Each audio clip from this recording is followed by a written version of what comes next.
Kampala Executive Club meeting 25. I would like to call the meeting to order. Here at Toastmasters, we respect time.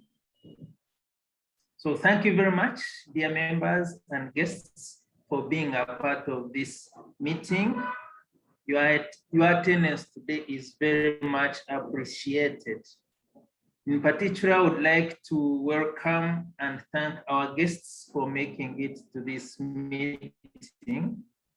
I request that for guests, we also rename appropriately. You start with the word guest and then your name so that we can be able to identify you in the course of this meeting.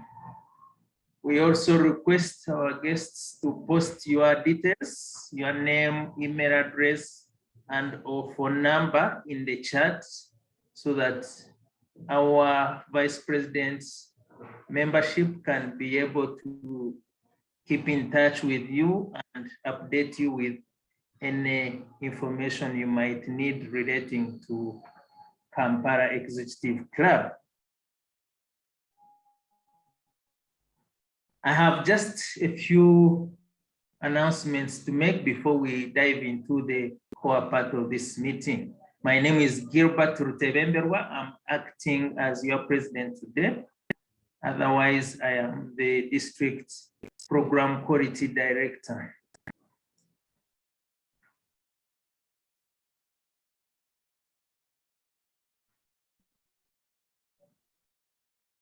The first announcement I have is about renewals. As you may be aware, we renew our subscription. The current cycle ends 30th September, and by 1st October, we need to have renewed our subscriptions for us to be in good standing, both as members, but also as a club.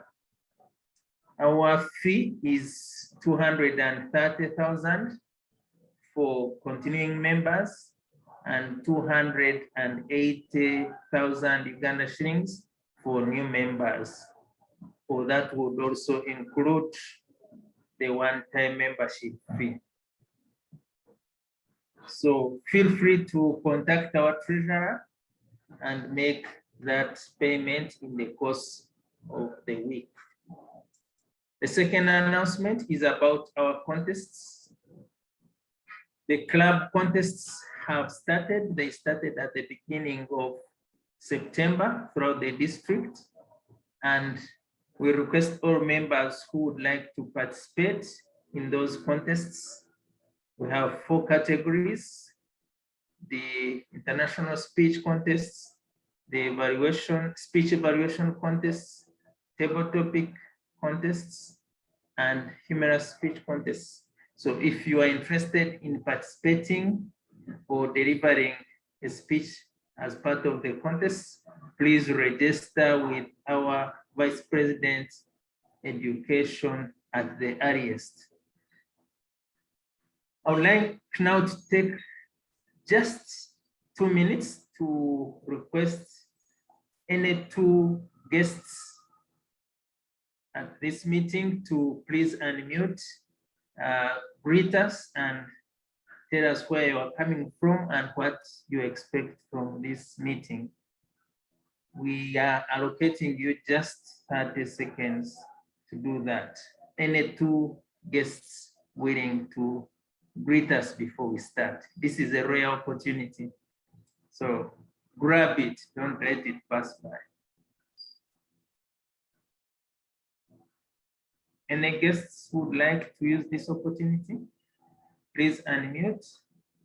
Tell us your name, where you are visiting from, and what you expect from this meeting.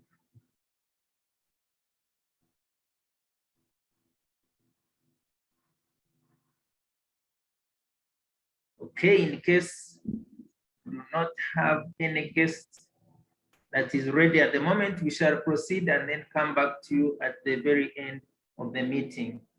So before I invite our Toastmaster of the evening, I'll request members to make sure that you remain muted at all times. You may or may not put on your video depending on the quality of your internet, but make sure that you are muted unless you have been called upon to make any presentation or comments. I would like to use this opportunity now to introduce our Toastmaster of the evening, Wilson Asiimwe. Wilson Asiimwe is our current division director for Division F. Wilson is also a mentor and sponsor of very many clubs, including this, our own Kampala Executive Club. He has also been an area director before. He has been a president, a vice president. He is a dual member of Bukoto Toastmasters and this Kampala Executive Toastmasters. So it's my singular honor and pleasure to invite you, Wilson, to take us through the rest of this meeting. Over to you, Wilson. Good evening, fellow Toastmasters and guests. I am elated to be your Toastmaster of the evening.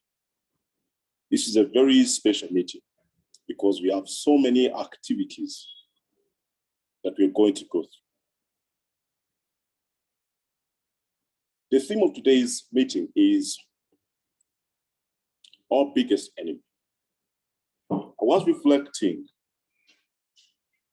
on my journey as a researcher recently, and I discovered that I lost an opportunity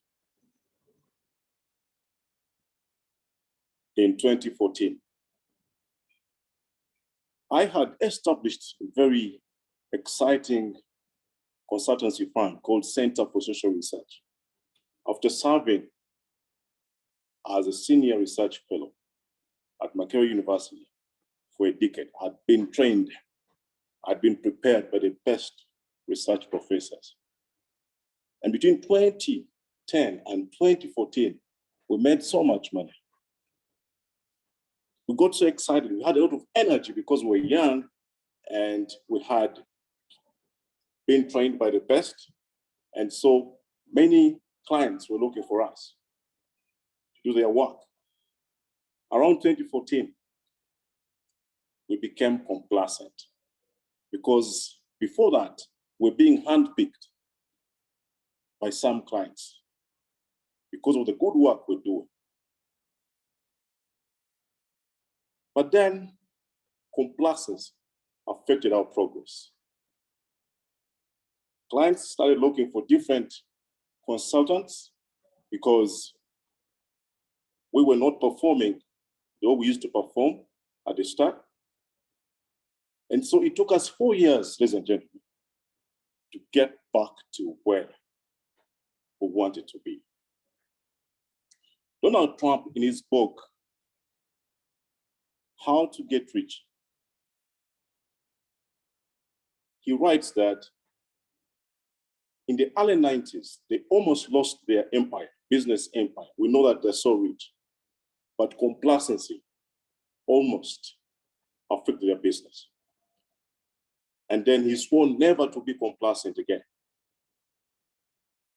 We look at some of the clubs, Toastmasters clubs in District 114, some of the biggest clubs that used to perform so well, but due to complacency, some of them were declining of late. They had to go back to the drawing board to make sure that they recover their greatness. And so I'm excited because the leaders of this club, Kampala executives, are foresighted. They're working so hard to ensure that this club stays at the top. And that is why today we have a new innovation. That is a book review by one of our Toastmasters, Linda Nabayinda from Kampala Toastmasters. And we shall be doing this once every month to invite an author to come and tell us about their work. And I'm sure you're going to enjoy it. Before I talk to Linda about her book, I would like to introduce to you some of the role takers that are going to help us ensure that this meeting is seamless. Our first role taker is our grammarian, Bernard Wanyama. Please, Bernard, tell us about your role this evening. But before that, just share one challenge that you face and how you intend to overcome it. Over to you, Bernard. Thank you, Toastmaster Wilson. Good evening, Toastmasters and guests.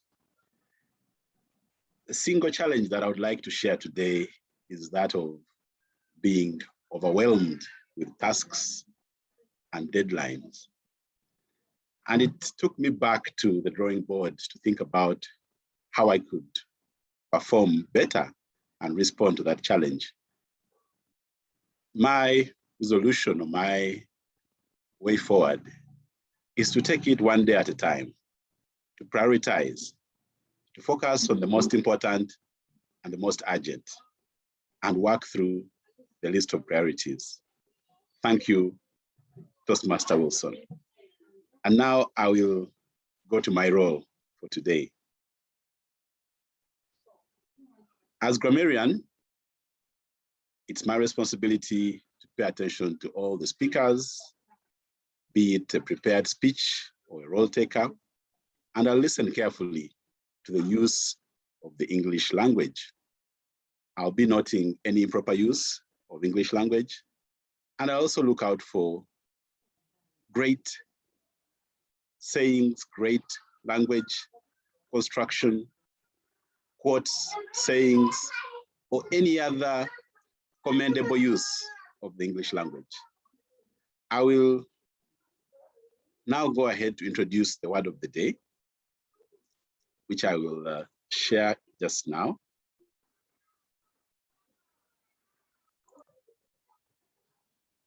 The word of the day is exquisite. Exquisite. It means, in one sense, possessing qualities of unusual delicacy and fine craftsmanship. For example, it was the perfect collection of jewels in an exquisite setting.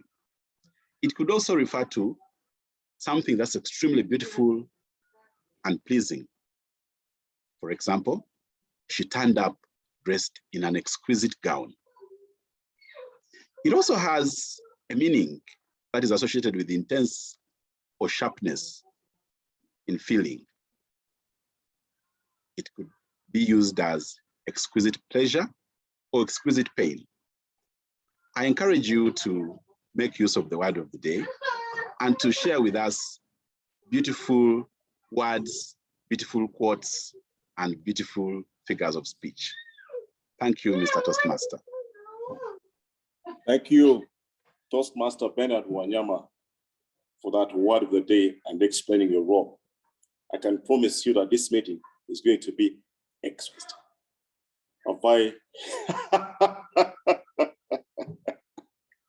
Thank you, Bernard. And now our next role taker is Frank Avuma, who is going to be our accountant. Frank, please tell us about your biggest challenge and how you intend to overcome it. Over to you, Frank.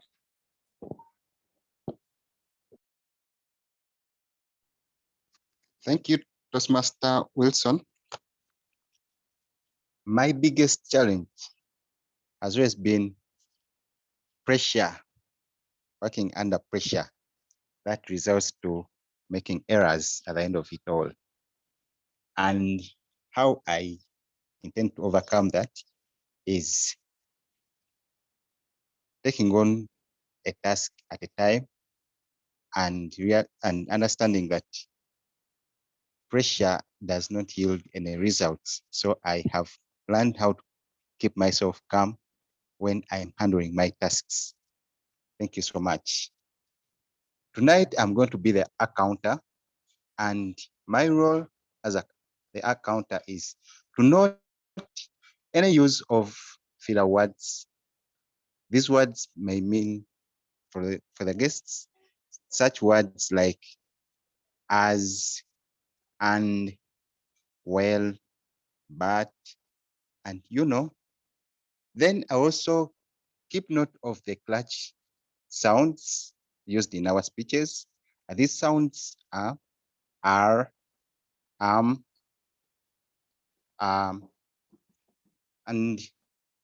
I encourage all members who are going to deliver their speeches to avoid the use of these words. I'll come back at the end of the meeting to deliver my report when I'm called upon. Over to you, Toastmaster of the evening. Thank you very much, Toastmaster Frank Abuma, for sharing your challenge and explaining how you're going to overcome it, as well as explaining your role. Thank you very much. I can confirm that you're growing very fast as a Toastmaster. Our next role taker is our table topics master, all the way from Lagos, Nigeria, is Toastmaster Jawumi on this call.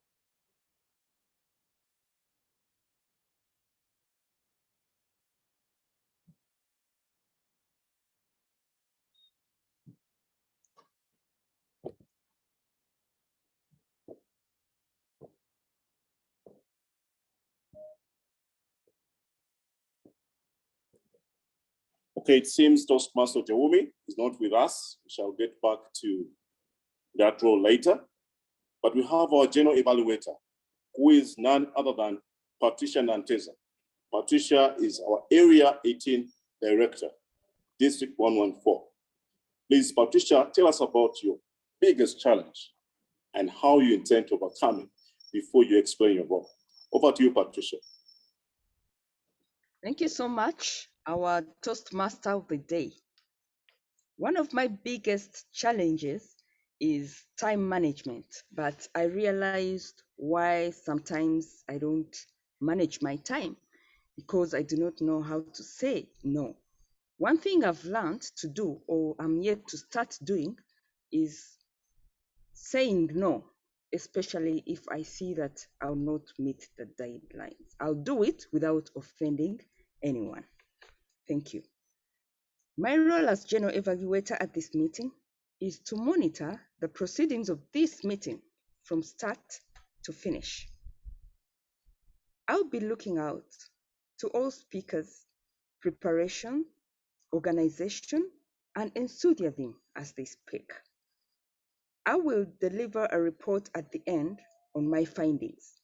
My other role towards the end of this meeting, I will invite the functionaries to deliver their reports as well. And the functionaries include the timer, the accountant, and our grammarian. Enjoy this meeting.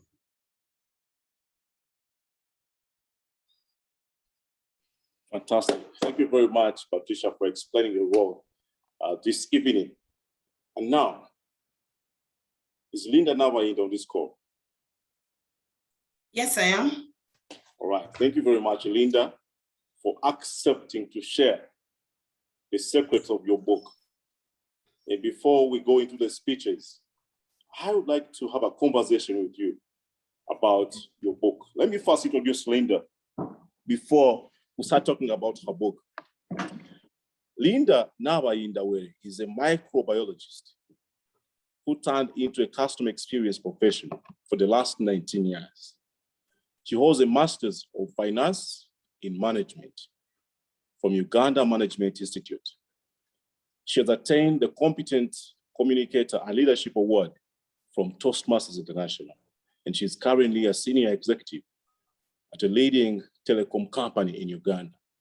Linda has served on the executive committees of Toastmasters and Rotary International. She's a board member of an orphanage, a vocational school, and a patron of a book club. As a co-founder of Asiimwe, Linda mentors individuals and social groups, as well as organizations, on customer experience, financial literacy, personal effectiveness, and leadership skills. She lives in Kampala with her husband, and they have got 3 beautiful daughters. She enjoys watching family movies, reading novels, gardening, and traveling. She's motivated by this success mantra. It's not over until I win. And that's Les Brown. Les Brown is my biggest motivational speaker. And I'm happy that we share this motivational speaker. And so, Linda, your book, Breakthrough Success, excited us. And we decided as members of this club to start with you because you are a Toastmaster. And we want to inspire our people. We didn't want to start with anyone else. And so before we look at other authors, we want to listen to you talking about this book. What inspired you, Linda, to write this book? Thank you, Wilson, for that great introduction. And good evening, ladies and gentlemen, Toastmasters, guests, and all the other people on the call. What inspired me to write the book? In the introduction, I'm sure you mentioned I love reading. I don't remember when I fell in love with reading, and it's not a particular genre. I'll read anything I'll come across, maybe if it's not horror or something really that does not speak to my values. But I've read since I was a little girl. Till today, you'll always find me with a book. It could be a romance novel, it could be a detective, it could be a documentary, a motivational book, a magazine, name it, I will read. And so over time, I thought it was easy, by the way. So I said, I think I have to write a book. So it got onto my list of things I must do before God calls me to join him. And when an opportunity came to co-author with one of my business mentors, I grabbed it. But I've always wanted to write because I'm a big reader and I wanted to share part of my story with the world because I believe everyone has a story to share. Why not put it in a book? And that's it, really. Thank you. Thank you very much, Linda. You enjoy reading as well as the fact that you want to share your stories with the world. Yes. And can you tell us about this book? What is the key message of this book? The key message in the book is breaking through to success after going through, maybe I'll call it a valley. Breakthrough success after going through our valley. We all face challenges in life. At times we think everything is going well. It could be in any sphere, or it could even be a small thing, a family matter, a business matter, a health issue. And then finally you succeed in your journey or in your quest to get to a desired goal. So what this book speaks about is breakthrough success. And this being an anthology with other authors, I decided to share first my journey to success in a certain area of my life, not my entire life story, just a brief area that is practical, that can relate, that other people can relate with in their day-to-day life. Same as the other authors that I chose to co-author with, they also share their breakthrough success in different areas of their lives. And I thought it important because if I'd written the whole 200 pages about me, I may have lost somebody. Perhaps my story would not speak to them. But with the number of authors I chose to co-author with, someone can't fail to find a story that they can relate to in an area of life they're struggling with. All the stories shared are personal, practical. It's not theory, you know, someone waking up and just saying, you do this, you do that. Every author has shared a personal story, a struggle, and how they came out of the struggle to success and achieve their dream in a certain area of their life. And that's what the book is about. My particular section is the power of choices. The choices you make will determine whether you will succeed in a certain goal or not.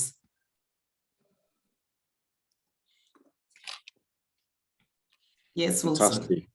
Thank you very much, Linda. That's a fantastic story. We enjoy stories as Toastmasters because we can't forget stories. And I realized that you also wrote that book with a lot of Yes. other authors, and they're sharing their stories. And for me, That is the most important thing about that book, because we learn from so many other people. Yes. Not only Linda Nabayinda. Yes. So what did you learn when you were writing this book? First of all, this book helped me really bring to memory the things I did. Until I started writing, I thought I knew what made me succeed in certain areas. But it's not until I started writing that I discovered the actual things I started doing that led me to the success I mentioned in the book, the success stories, and the certain things I stopped doing. And that helped me, to share with other people things they can do, especially people who are struggling in certain areas, because now I knew. Previously, someone would tell me, how come you're doing this? How come you're succeeding in this? And I could not even relate. I thought it was just natural or maybe God's grace, which I can say it is. But then when I started writing the book, I realized that I took certain steps. At first, they were not deliberate, but I did certain things. And those are the things I mentioned in the book. 5 things I started doing and 5 things I stopped doing. And then that has led me to say that in the other areas where I hadn't yet succeeded, what did I need to do? And so I started writing the things I wanted to start doing in other areas. For example, my health is not where I want it to be, and the things I need to stop doing, because with a clear plan, then I can also succeed in that area. And then I also learned about dedication. When you're writing a book and you're being published by an international publishing house, you have to stick to deadlines. You're working with serious people, committed. They can't start chasing you. They have so many writers, authors who want to be published.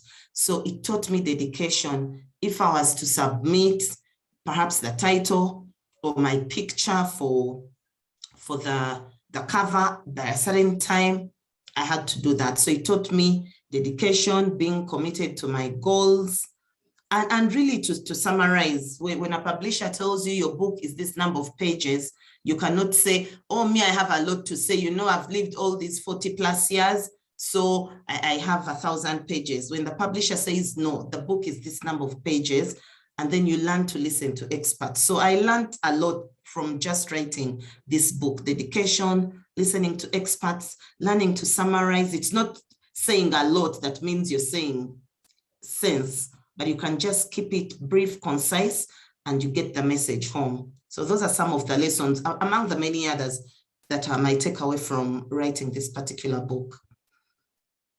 Wow, fantastic. Dedication and learning from experts. Linda, which story stands out for you in this book? There's so many stories, but which one stands out? Minus mine? Not yours, someone else. There's a story in chapter 5 of a young man who seemed to have it all. First, you seem to have it all in life. You're going places, your mentor is working well with you, the money is coming in, you have the perfect social life, a beautiful girlfriend, and then it gets to your head. And then before you know it, because you stop listening to people, you lose everything. But then how do you pick yourself up? I'm trying not to be a spoiler for people who are reading, but then how do you pick yourself up and get back to where you are after realizing your mistakes? That particular story is by a gentleman, just, his name really teases me a lot. You realize this book is that the account is going to get me for that. Ben Dahl, Going Against the Grain by Ben Dahl. That one spoke to me a lot, because you can think you've arrived, and then you lose everything. How do you pick yourself up from there? How do you learn from the mistakes that you've made, and you take yourself back up there and you carry other people along with you on your journey to success? Okay, fantastic. How successful has been this book so far? I must say, in my circles in Uganda, it's been pretty successful. Not yet where I thought it would be, especially since I published the book early this year. Then we went into a lockdown. But on Amazon, the e-copy has sold quite a number of copies, and the Kindle has sold a number of copies. I would much prefer to have people have the book in the shelf. There's something about the power of a hard copy book. Maybe because I'm a reader, I don't really take to the e-versions, but we realize in life, people have choices. Some people prefer ebooks. These days, they are audiobooks. But I love seeing the book or touching the book. You can read it on a train without using your gadget. You can read it as you're in a waiting room. So the e-version has sold a lot. The hard copy version is also selling, but not as much as I would love it to sell, especially because they are very practical lessons that can appeal to almost anybody, from stories from around the world. The other authors, perhaps Wilson, what I've not mentioned, they are not Ugandan authors. We have authors in Europe, in States, in Australia, in South America, so that people can relate. Some of the struggles we go through here, we think they are Ugandan, third world, Africa. And then you read a story of someone in a first world country going through the same struggle, and then how they pick themselves up in a more or less a similar environment. It helps you to keep yourself grounded and not compare and say, all right, even somebody in German is facing the same problem I'm facing, and they're dealing with it in this way. And the beauty is no one is hiding their secrets to success in their field. Everyone is sharing something practical. What use is Linda being successful if Wilson is not, or Patricia or Olivia? The whole point is to lift each other up so all of us can succeed in our goals. Okay, that is exciting because I also like hard copies. I normally hide my books because when people come close to them, they want to take them away. So I like those hard copies. So what kind of feedback are you receiving from those who have read your book? I've gotten very good feedback, I won't deny, from the book,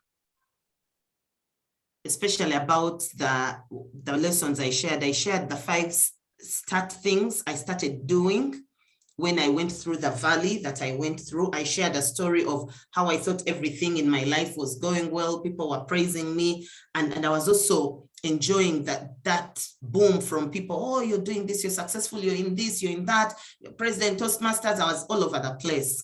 And you know, from the outside, everyone thought I was really super successful. It's only me who knew that that's just the outside. Really inside, I was dying. And it's until I hit the valley that I woke up and said, okay, it's time to regroup. So I share the 5 things, the top 5 things I started doing, and the 5 things I stopped doing. And most people are saying, Linda, if I just implement one of those, I've seen my life change. You don't have to do all the 5 because they may not appeal to your lifestyle. But I've gotten that feedback that it's helped them a lot. I had Patricia in the beginning mention how she never used to say no. I talk about that because I used to be Madame Fixer. If you have a problem, Linda will fix you. I would do so many things for people, but I was crashing. So people have given me amazing feedback. Some other people have even given me feedback about the other authors. I thought they would tell me, oh, Linda, your story is the best. And someone says, no, I preferred story number 7. And I'm like, okay, I'm glad. If it helps you succeed, it's all good. That's the whole point of writing an anthology, so people can relate with other people. So maybe my story didn't speak to them, but I'm glad other stories spoke to them. And of course, I've got feedback that the book is short and the like, but a short book gives a chance for people who are not big readers to also read and take a message home. But all said and done, it's a good book from the feedback here. It's an exquisite book. You're such a fantastic Toastmaster. You have to use the word of the day. Yes. And so what advice do you have for people who want to write books?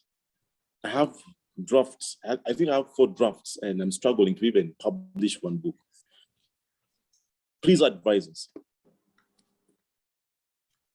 I'm not a subject matter expert, but since I've published a book and I have another one with the editor right now, set a goal. When do you want to publish the book? In 2020, the COVID keeps mixing me up. My goal was to publish 2 books this year, to have them on the market. So I wrote a goal and said I have to publish a book, and I put a date.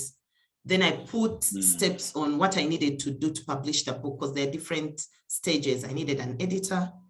I needed a writing coach. I got a writing coach. In the beginning, everyone thinks they're a writer. Myself, I thought I was a writer until I wrote 3 pages and I got stuck. I went into writer's block. So I wrote the different steps that I needed to do in order to publish a book. I got a writing coach. I started hunting for editors. I started telling people what I wanted to do, public declarations. By the way, I'm going to write a book. Next year, I'm publishing a book. So many people knew. And that meant that if I failed, I would be ashamed. So one of the editors, the person editing my second book, found me and said, Linda, have you published your book yet? You were supposed to release a book and I'd only written 1 chapter.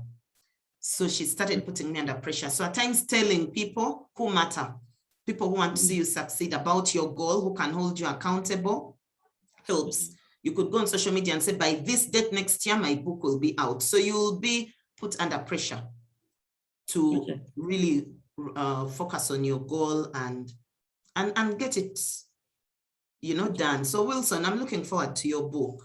Get your story out. Everyone has a story to tell. And your story might just be the story that would change someone's life or make someone happy, or whatever it is you want to communicate to us. Cookbook, just go out there and write your story. There's a book I'm thinking about. It's going to be exciting. The title is Why They Don't Like You. Wow. So when are you publishing? You can declare now to the 30 people on call. When should we have this book out? By June next year, before That's I leave amazing. office as Division F Director. That is good. The last thing, I know you didn't ask this. I started going to Google and saying, how do I write? Because at times I would spend a day without writing. Before I know it, 2 days, 3 days, a week, 2 weeks. And they say, give yourself a target of a certain number of words to write every day. Don't think you're going to write the whole chapter. Maybe just I'll write 2 paragraphs every day. And so for me, my target was to write 600 words a day. And I would sit and write 600, 400, maybe close on 3 chapters. And before you know it, you have 2,000 words. That's enough for 1 chapter. So that's what I really did. And I didn't want to be the 99% statistic of people who say they want to write a book and die before writing. I wanted to be in the 1% that say they want to write, they actually write and publish a book. And that's what I wanted. All right, fantastic. And how can we get this book? Where do we find it? The hard copy and the ebook. The hard copy is currently in a restock. The hard copy in a restock is 60,000 currently. A hard copy from the author is at 50,000. You can have it autographed. And I also have a link to Amazon. I can drop it in the chat later for if there is any Toastmaster notes in Uganda right now. Amazon UK, Amazon US. So you can get a copy for yourself, depending on which version you prefer. Fantastic. I'll go and buy the hard copy because I like hard copies. Yeah. So what other books are you thinking about publishing? Only one book. I don't have many. I on my bucket list is not to write as many books. There's only one other book that's in the pipeline. I actually started it before Breakthrough Success. And then because this one was dependent on an international publisher and all that, I put the other on hold. So I'm writing another book. It's also a collection of stories, but with one protagonist, and how the stories of the other sub-protagonists weave into the main protagonist. And it's called A Bridge of Life. It's based on a true story, not my story, but based on a true story set in Uganda, a very powerful book. In my opinion, as the author, it's a must-read book over and above Breakthrough Success. You relate to it. It has a bit of humor, and it brings the stories really closer to home, different people's stories and how they link with the protagonist. Once it's coming out, I'll definitely invite you, or at the book launch, hoping the lockdown will be over so we can make it massive and take it to bestseller.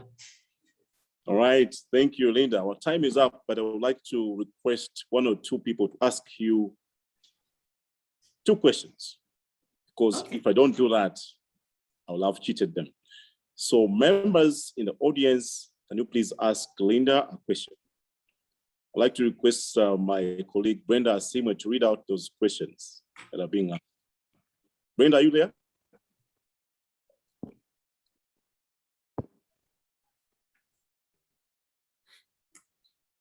Okay.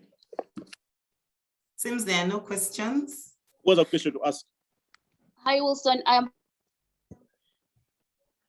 from the road. I don't know if you can hear me. Oh, okay. We can hear you. We have people asking questions. Has Linda explained herself well? Okay, Judith, ask your question. Thank you very much, the moderator, and thanks very much, Linda, for that inspiration. I could have missed the introduction. I wanted to know what drove you to get into the habit of reading books and writing. That's my vision. Thank you very much. Wilson, is there one question, or I answer all of them at a go? That's it? I think this is the only question I see. I see some comments in the chat. Thanks, Linda, for the inspiration. Thank you for sharing this awesome book.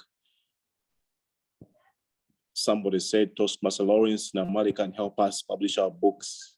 Yes. He actually was a great help. There's a time I felt that things were not moving, and he just inboxed me and told me what I needed to do. So much kudos to him. Okay, I remember you talked about your motivation to write this book, but somebody's asking the same question. Can you just... Okay. So she's asking how I got into reading. My mom was a teacher. I give all the thanks to her for introducing me to learning to read, right from the Ladybird books, from the vernacular books, those who are as old as me or way older. You remember the books called Chisumuluzo? Wilson, do you remember that? Or you were not in Kampala? Then I remember Chisumuluzo. There were books I went to Hamburg College. of folk tales. So my mom, being a teacher, made sure we learned to read in Luganda, we learned to read in English, and her #1 rule was, I don't want to hear anybody say I am bored unless you've read all the books in the house. And she filled the house with books. And I fell in love with books then. And that's what drove me to also want to tell my story after reading a number of stories from other people. Right. Thank you very much, Linda, for sharing your authentic story. You speak like a top Toastmaster. Thank you, Wilson. That you're one of those Toastmasters I admired when I joined Toastmasters. And now I admire you as well. Wilson, allow me just share the cover of my book, maybe. I don't know if it will. Go ahead. Let me just, I hope I'll see. Some people want to see what the book looks like, you know? The cover itself, I hope now it will come. That's what it looks like. On the left is the back of the book, and then on the right is what the cover looks like. Very attractive book, and the reason I've done this is to really give credit to the publisher, Success Publishing. They give me a wonderful book cover. So that's what I wanted to share. So you can find it in Aristoc. We're trying to place it maybe in book points and Uganda Bookshop. Let's see how the sales continue, but more so how we each apply the lessons from the other authors in the book as well. Okay, thanks very much. I also want to advise you if you can share your work with the Ministry of Education. Sometimes such books are taken on, so you never know. Thank you. All right, thank you very much. Thank Linda, you, everyone. Thank you for the opportunity to talk about my book. All right, thank you very much. Can you share your link, the link to the Amazon? Oh, yes. I'm going to share as you continue with the meeting. Let me share the link to Amazon. In our chat space. Yes, I will. All right, ladies and gentlemen, a round of applause. Can you unmute your videos and appreciate Linda? Her time. Thank you very much, Linda. I'm so inspired. Thank you too. You have my book, my first book by June 30th, 2022. I've booked a copy. All right. And now the next segment of this meeting is prepared speeches. And our first speaker this evening is our own president, very hardworking president, Elizabeth Asiimwe. And President Asiimwe is going to be evaluated by Shamim here. Please, Shamim, tell us about that speech and introduce Elizabeth. Over to you, Shamim. Thank you very much, Toastmaster of the evening. I request not to share my video. I'm in a horrible place. Today I have the honor to evaluate President Elizabeth Asiimwe, who will be delivering her first project in level 1. Elizabeth Asiimwe, I'll be waiting to listen to your speech. I'll be looking out for the speech structure, where I'll be looking out if you have an introduction, a body, and a conclusion. I'll be looking out for your level of comfort. I'll be looking out for vocal variety and other techniques that a Toastmaster should have. However, I am cognizant of the fact that this is your first project in your level 1. And the aim of the purpose of this speech is to provide you with valuable feedback, which feedback you'll incorporate in your next speech as you deliver it. Okay, so I'll be looking around to see that, and I'll encourage each one of us to listen attentively to Elizabeth's speech. And Elizabeth's speech is titled, "What a Question." What a question, Elizabeth Asiimwe. Elizabeth Asiimwe, what a question. Over to you, Elizabeth. Mommy, do you have a baby in the stomach? What a question. About a year ago, my then 6-year-old daughter Sandra asked me that question. I remember vividly, she was standing akimbo. For over 30 seconds, I got stuck and I didn't have a response. Later, when I recollected my thoughts, I explained to her, Sandra, actually, there's no baby in the stomach. I am just fat. "You're just fat," retorted Sandra. I responded in the affirmative. I wondered what could have been going on in this little girl's mind. About a week later, this girl did not leave me alone. I was at home going about my own business when I noticed that she was looking at me. Not at the face, but at the stomach. And this time, she did not ask me the other question, but instead re-echoed the response I had given her. "Mommy, you're just fat." I again responded in the affirmative. As if she didn't hear, she asked me again. And I responded, this time with a harsh voice, "Sandra, yes, I'm just fat, okay?" She said, "Okay, Mommy, you're just fat." What a question. About a week later, I narrated the ordeal to my friend Rose. While at first we laughed it off, we reflected and decided to adopt a healthier lifestyle and cut some weight. I remember that evening, Google was my first stop, and I typed in the question, "How to lose stomach fat?" Imagine, with all the nutrition information I have. By the way, my master's degree thesis had a big component on nutrition. Google was generous. It gave me a long list of what one can do to reduce stomach fat. I adopted 3 approaches. Approach 1 was to reduce carbohydrates, increase portions of vegetables, and have proteins in moderation. Guess what? It didn't work. Approach number 2 was to reduce portion size. I tried it, and that story can be for another day because it didn't work. Approach number 3 was to start exercising regularly. I attempted. I started running around the house. I even bought a skipping rope. Guess what? Another epic failure. Amid this ongoing frustration, a friend told me about an approach and assured me that it would work.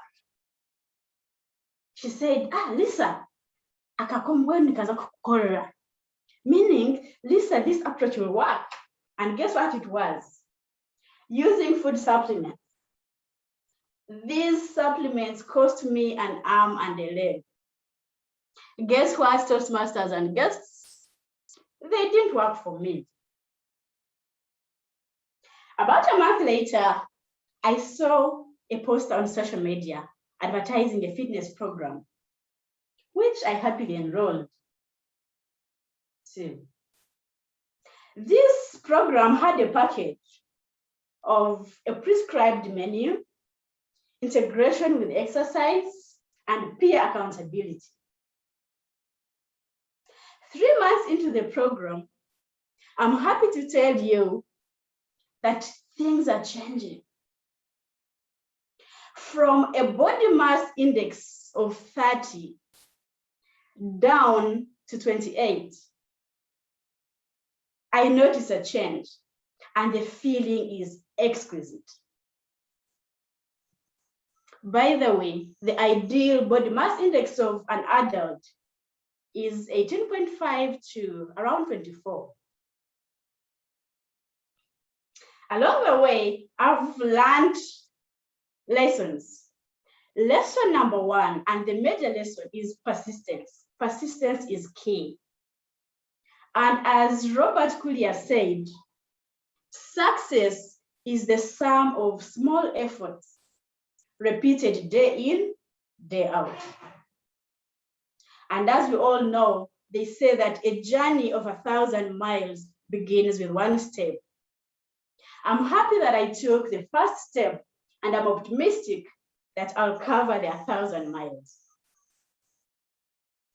Ladies and gentlemen, Each one of us may have a Sandra in their life or in their household. I wonder how you respond to those interesting observations. To me, Sandra's question was a wake-up call, and it triggered me to think and move out of my shell. Also being cognizant of issues associated with obesity and overweight. Non-communicable diseases are real. Maybe one day I may surprise Sandra with a flat stomach or even some abs. Toastmaster of the evening.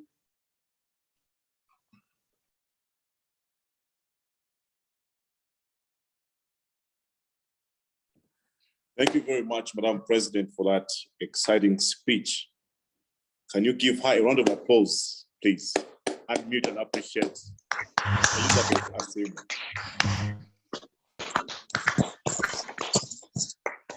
Before we proceed, I want to request our host to make our timer, Olivia Newbold, our co-host, so that she can alert us. Now we're using our time. Our next speaker, ladies and gentlemen, is Geoffrey Ayebare. Geoffrey is a new member of this club, but he's growing very fast.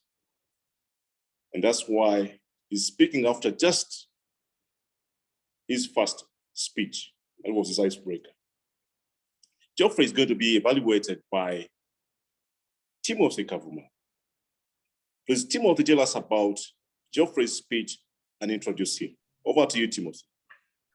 Thank you very much, Toastmaster of the evening.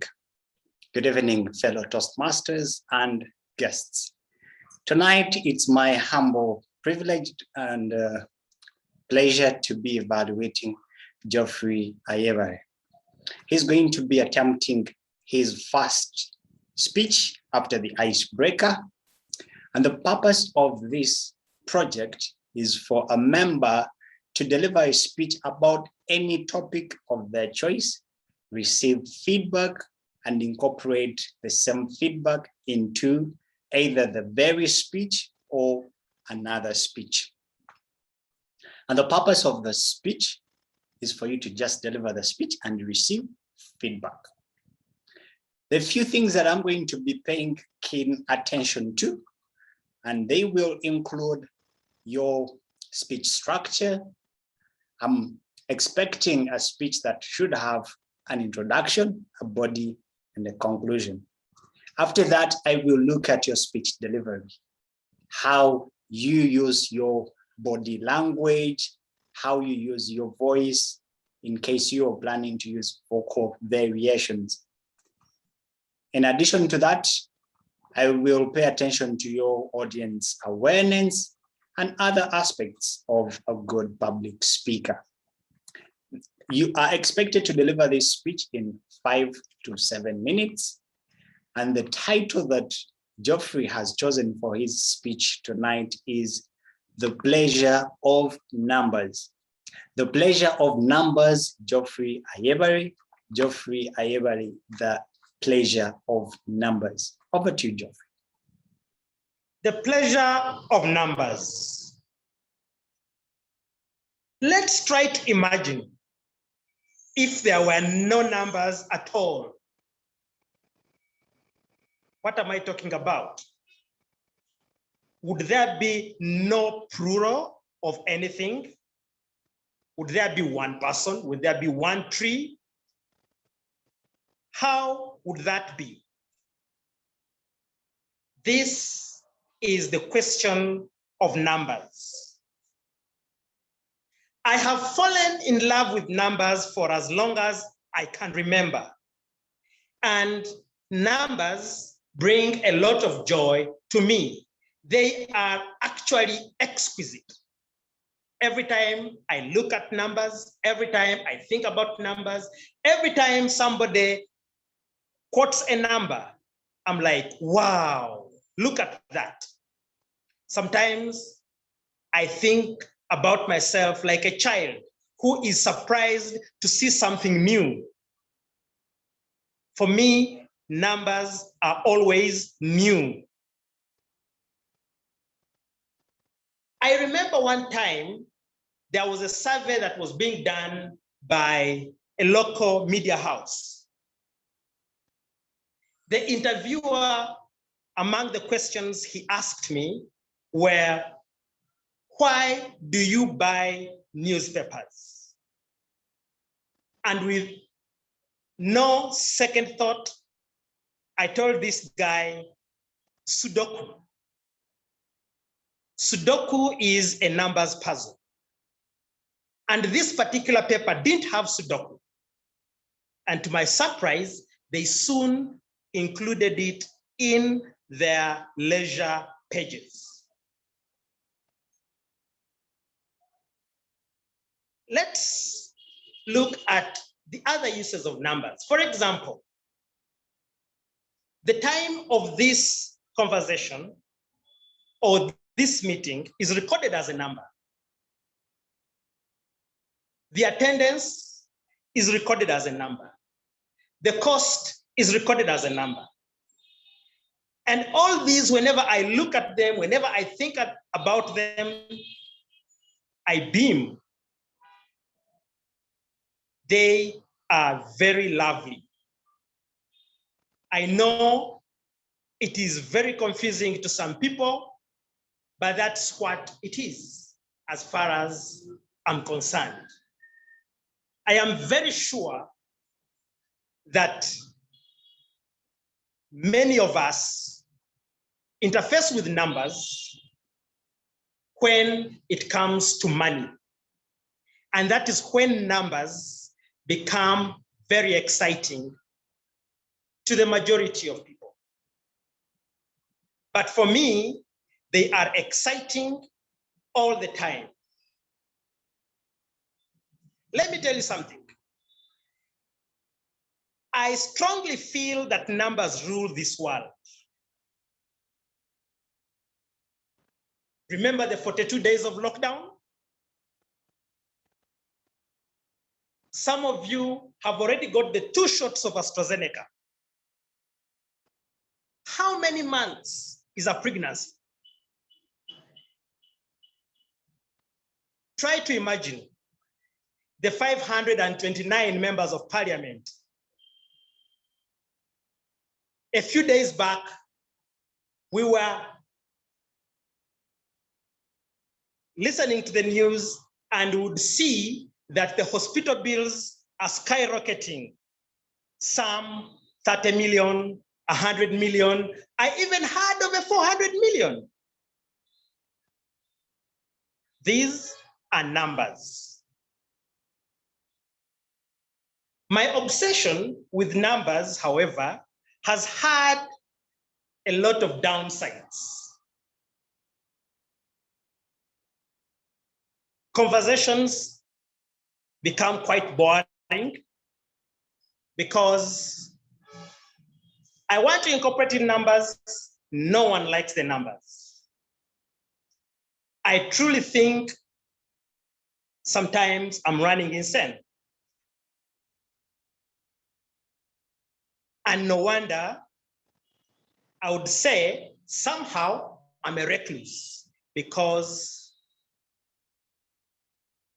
I am thinking about numbers. I want to talk about numbers, and that is my life.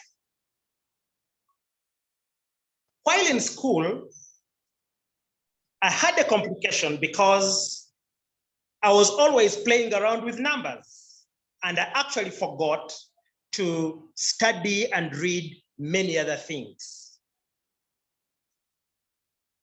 And this would lead me to failure a number of times in other subjects other than number subjects.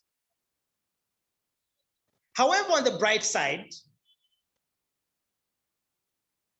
I can proudly say that there are certain things I remember or I memorize quite easily because I am using numbers to record them in my mind. I also obtained a university scholarship mainly purely because I was strong with numbers. And currently, as a tax preparer, I work a lot with numbers and I find a lot of pleasure in doing that. I think numbers make the world go round. Over to you, Toastmasters. Thank you very much, Toastmaster Geoffrey Ayebare, for that exciting speech. The power of numbers. How many members are attending this meeting? How much is subscription? How much do we pay as continuing members of Toastmasters? The power of numbers. Thank you very much, Geoffrey, for that exciting speech. Our next speaker is Paul Lewis. And Paul is going to deliver his icebreaker.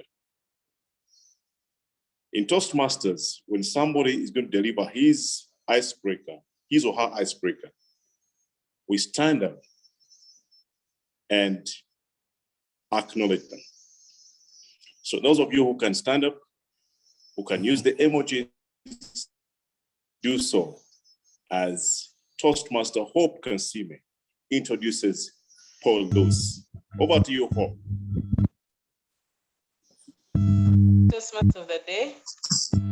This evening, I'm excited to introduce Paul Collins, undertaking icebreaker, the first many in his journey to Toastmasters. Paul, you will have 46 minutes to give your speech. The objective of the speech is for you to introduce yourself to the meetings, your club, and to learn the basic structure of a public speech, as I'm sure you did during preparation. Paul Collins, I am an asset and not a liability. I am an asset and not a liability, Paul Collins. Just a recap, it is Paul Lewis, Paul, thank you. Money is a great asset. Talent is an extraordinary asset. Courage is an exceptional asset. Are you an employee? Do you have a personal structure that you want to be holding up? Do you think of being an asset? Or are you a liability? Dine with me, please, this evening, as I share with you to show you what an asset is in my life. Blessed with the spirit of two, by the grace of God, I have twins, I'm a Salongo. I have trailed all the way with a blessing. The power of focus has always shattered me to a standing of, I question myself, why am I in a particular place? I have moved a mile, not so old of age, only counting 37. That is my age. My name is Ssekabojja Louis Paul, and I'm here to enjoy the moments of my icebreaker. I've been so inquisitive in the technological world, drilling all the way to make sure I get something to bridge gaps. Because from the Western world, I've seen people build up consensus in finding missing gaps. Whenever someone finds a missing gap, they helm to grow to the richness of heaven. Take, for instance, I've always looked at the Toyota family. Right from the way they started, they have grown their wealth to a standard. And to me, they have always been an asset.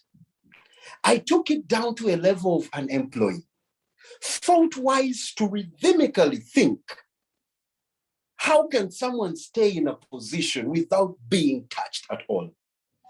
It took me to being an asset. Right from a family of 8, I am the 6th born. But guess what? I'm happy to say I'm the heir to the throne. Yes, it is confirmed already. By the way, to also mention, I will not forget to say, I'm a mommy's boy, and I'm proud of that. Trailing down the way, I happened to find a possibility, and that was to take me to a direction of getting a source of employment. But in this, as a quest, a young man from the university, what came into my mind was what my profession had carried me to. Oh, I hadn't mentioned, I'm a software developer by profession. Going through the internet, trying to check out different areas and sources of where I can seek for a job, I happened to land on a company that happened to give me a vacancy, only to think I'm going in for software. But guess what? I was only opted for PRO. Can you imagine? Speaking to numbers, so many people. That was my greatest fear. I could not imagine myself. What am I going to talk about? These guys are giving me a job. It's the only opportunity right now. I need to get a source of income. Then I questioned myself and remembered, I'm an asset. Took in the job with all the happiness, tried to showcase all the energy. But guess what? I was totally bleak to the whole idea. Thanks to the belief that I had to myself, only to wake up and focus at every moment. The job that I'd partaken required me to talk like as mentioned. But guess what? It was only in a world that I hadn't ventured into before. That is blockchain technology and cryptocurrencies. My worry also came in. The surface that I had jumped into, I did not know it was going to cost me this much. Blockchain technology is quite new to the public. So every now and then, information would be thrown over, negative attitude, cameras all over me. I had to defend something that I barely knew, but only to question myself. I'm an asset and not a liability. I tried my best, pushed on, tried to always come up with something to talk to the public. And I thank God, I always try to nail it. My bosses would always clap with rounds of applause. But to me, deep inside, I knew for a fact I was not anywhere close. I felt deep inside me, I wasn't that point where I could at least be like someone who is good at these speeches. Not until I met a very nice friend of mine who introduced me to Toastmasters, allowed me to thank Miss Ante Samba, who gave me the opportunity and told me, hey, you can make it straight here. But though you're good, this is better. Thank you, Toastmasters. I'm already here. I'm willing to learn. Colleagues, can you please rise and appreciate Paul Lewis? I can see Anta Samba so excited. This guy speaks well. I can confirm he's going to be a great asset to our club. Thank you very much, Lois. Think about the speech contest. I think you can do well. Salongo, Mommy's boy. Thank you very much for the speech. So, ladies and gentlemen, I would like to take you to the next segment of this meeting. Our table topics master from Lagos didn't time himself well, and I think he misunderstood the timing for this meeting. And therefore, since we are Kampala executives, I have come up with a new idea. This is the first of this kind in District 114 during a club meeting. We are going to have one member choose a topic for a colleague, and a colleague will also choose someone else to speak until we have 4 speakers. Who is ready to start?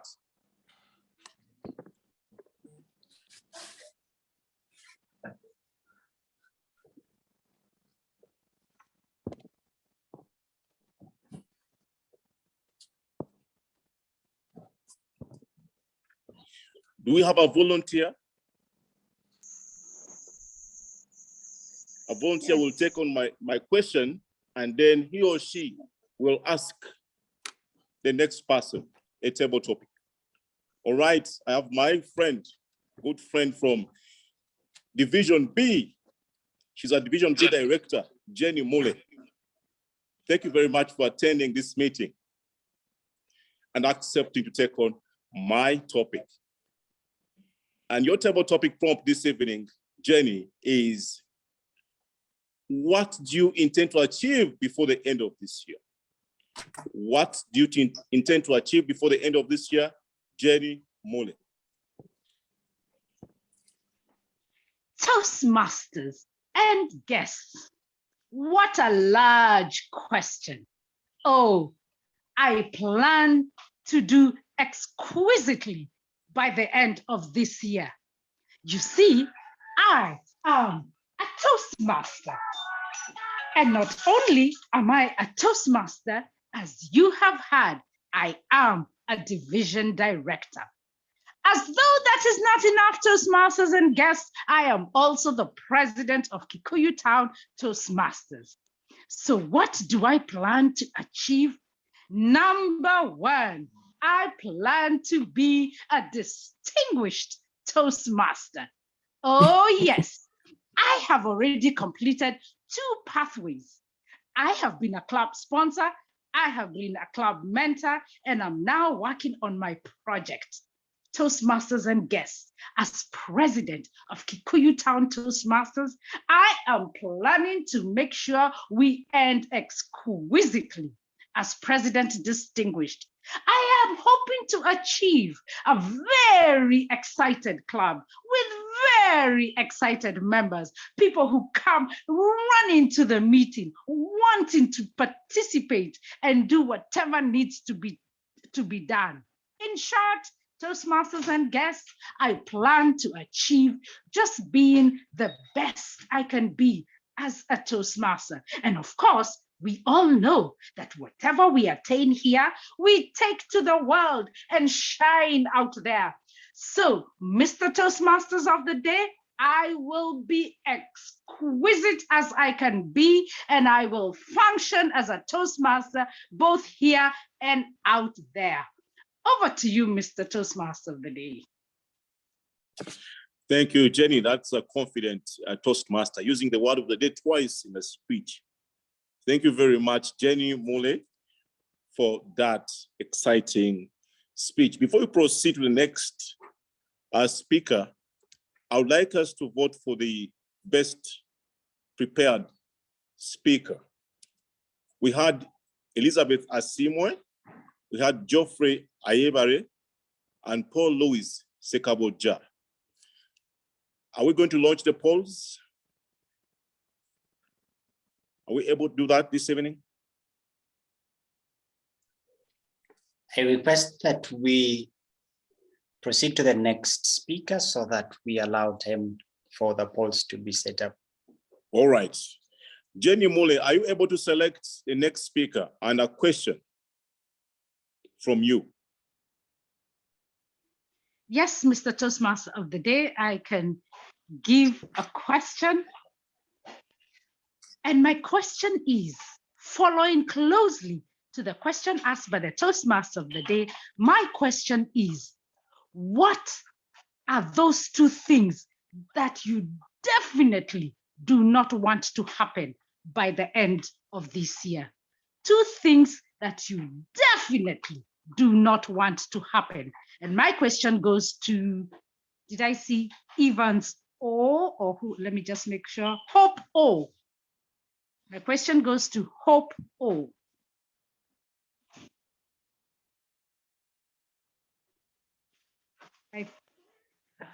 I think Hope O has left the meeting, so I will ask my question to Gwendoline. Gwendoline, are you in the meeting?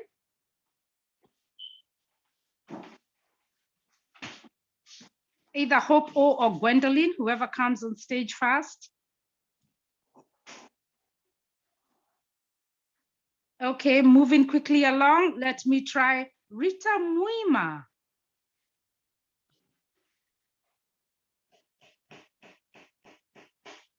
Rita Muhima. Can you say that again? Kindly read the question again.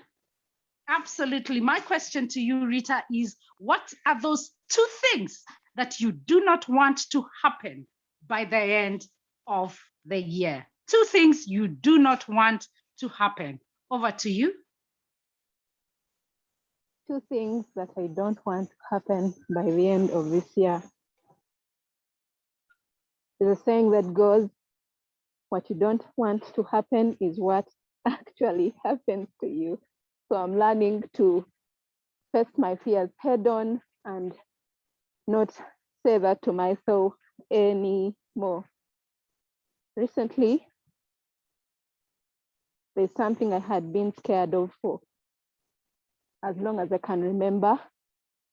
I had been scared of armed robbers. And then they broke into the house. We share a flat with a couple. They broke into, the couple stays on the lower floor. They broke into the lower floor and robbed those people. And for some reason, they didn't come to my house. And I remembered this statement. But again, I use it every time I need to set goals. What don't I want to happen to me this year? I don't want to continue procrastinating. I want to hit my goals. I set goals at the beginning of this year, and I need to attain them. One of them is to publish a manuscript by the end of this year. So instead of what I don't want to happen, I focus on what I actually want to happen. I want to publish that manuscript by the end of this year, and I want to ensure that I have a second source of income by the end of this year. Don't focus on what you won't get. Focus on what you want to happen, and you will definitely be intentional about it and hit that goal. Over to you, Toastmaster of the day. Thank you very much, Rita Muhima, for that exciting speech. I saw a Toastmaster unmuting her video. She called Jita Kash. Hello, yes. Yep. Yeah. Yes, Jita, do you want to take on a question? A table topic? Yeah, I don't mind. I would like to. All right. Rita Muhima, can you ask Toastmaster Jita a question? It should be in line with challenges that we face or what we should do to succeed. Over to you, Rita Muhima.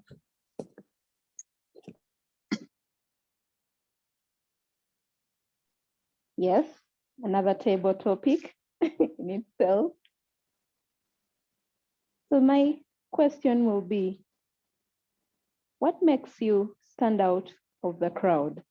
What makes you stand out of the crowd?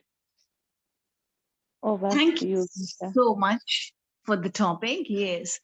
What makes me turn out of the crowd? I am able to take the challenges. I know 2020 has been very, very difficult for all of us, all over the world. This virus has really tested our patience.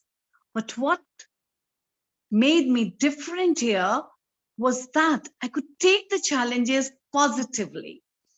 We had to work from home. And I was able to do, I had a lot of time for myself. I spent time on myself. I would get up early in the morning as usual, go out, enjoy the nature, the beauty of the nature, which I had been missing earlier. As I had to go to school early in the morning and I've been missing that. So it's always good to take those challenges and make it a positive side for you. So I learned to appreciate nature. I learned to take care of my health. I was meditating in the morning. I could go out for a walk. I could hear the chirping of the birds. I could admire the nature. So that is something, instead of cribbing and crying all the time, cursing our fate, wow, God, what have you done to us? Why me? Why do we have to suffer so much? Instead of saying that all the time, it is always better to turn the table and say, thank God, I'm still alive. I'm still enjoying the things that so many others are not able to. So that makes me different. I am able to enjoy every little thing in my life. I do not expect great things to happen always. Small little things in life give me as much pleasure. Playing with a little baby in the house gives me tremendous joy. So all these things, let us count our blessings instead of cursing our fate all the time. Thank you. Back to you, Table Topic Master. Thank you very much, Toastmaster Jita Kashia. Thank you very much for attempting that topic. I've enjoyed your speech. Ladies and gentlemen, we have a guest who would like to take on one of the topics that we have this evening. We have a new guest.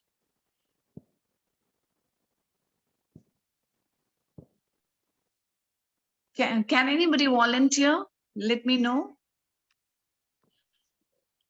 I'm looking for somebody who wants to take on that topic. Who wants to take on Jita's question?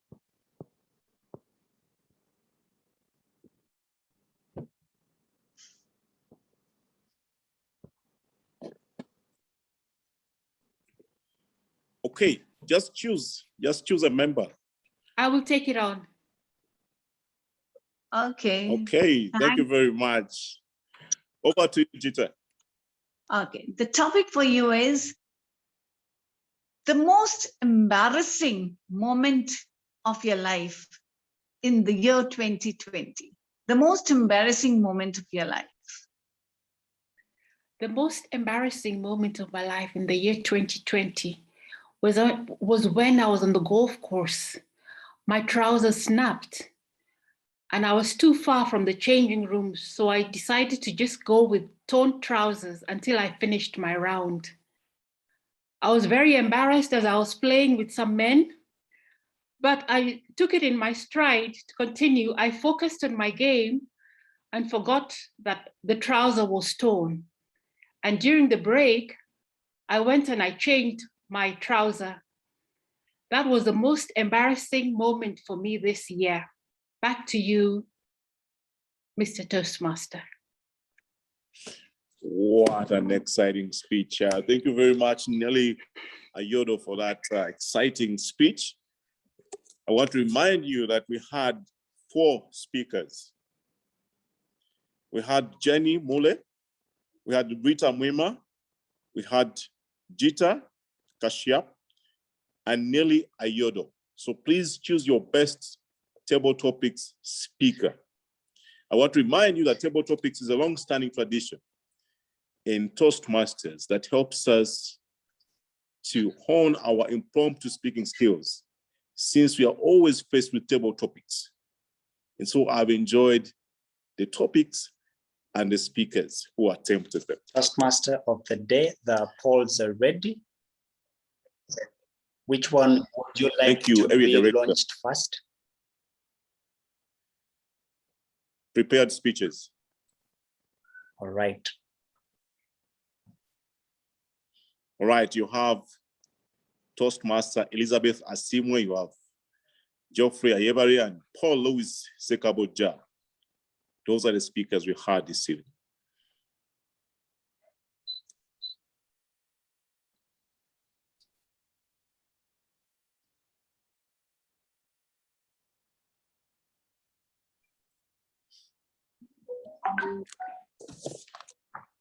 The ball will be left to run Okay. for the next 5 seconds. Okay. All right, thank you. The ball ends now. All right, thank you very much. Should I proceed to launch the table topics? Yes, please, thank you.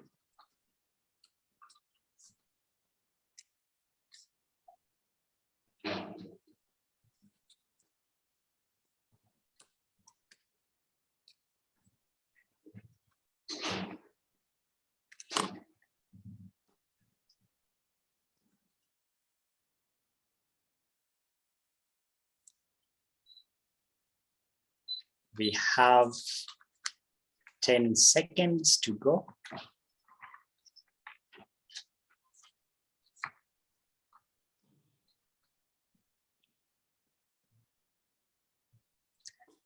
The poll ends now. Thank you all for voting for your better speaker and table topic speaker. Over to you, Toastmaster of the day. Thank you very much, Area Director 17, Timothy Kavuma. And so, next is our segment that focuses on evaluations. I always say that evaluations are the oil that runs the Toastmasters machine. And we'd like to hear from the evaluators who evaluated our prepared speakers.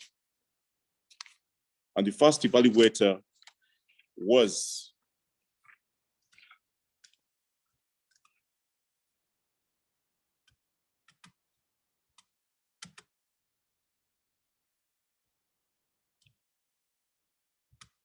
Toastmaster Shamim. Please tell us about the first speech that you evaluated. Thank you very much, Toastmaster of the evening. Wilson, once again, I apologize. I want to put my video on. I would like to give feedback for Toastmaster Asiimwe Elizabeth. Asiimwe Elizabeth, wow, what a question indeed. Don't we all need a Sandra in our life? Thank you very much for your speech. You stood up, so you exhibited levels of audience awareness and levels of comfort. That was exquisite.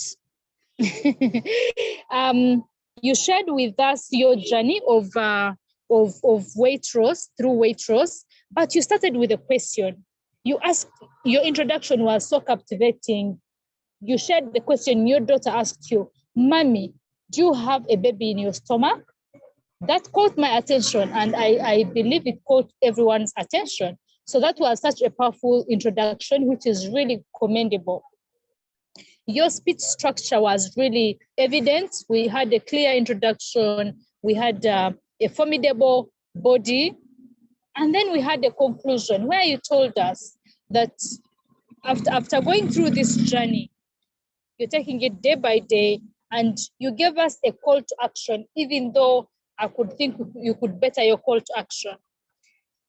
I would like to ask our timer, how much time did Elizabeth take delivering her speech?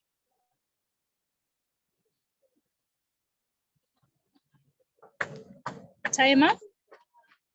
I had shared in your chat, but give me a second. Let me check for you. I sent you on chat. Elizabeth used 6 minutes and 30 seconds. 6 minutes and 30 seconds. Thank you very much, timer. What do I think, Elizabeth, you could have done better?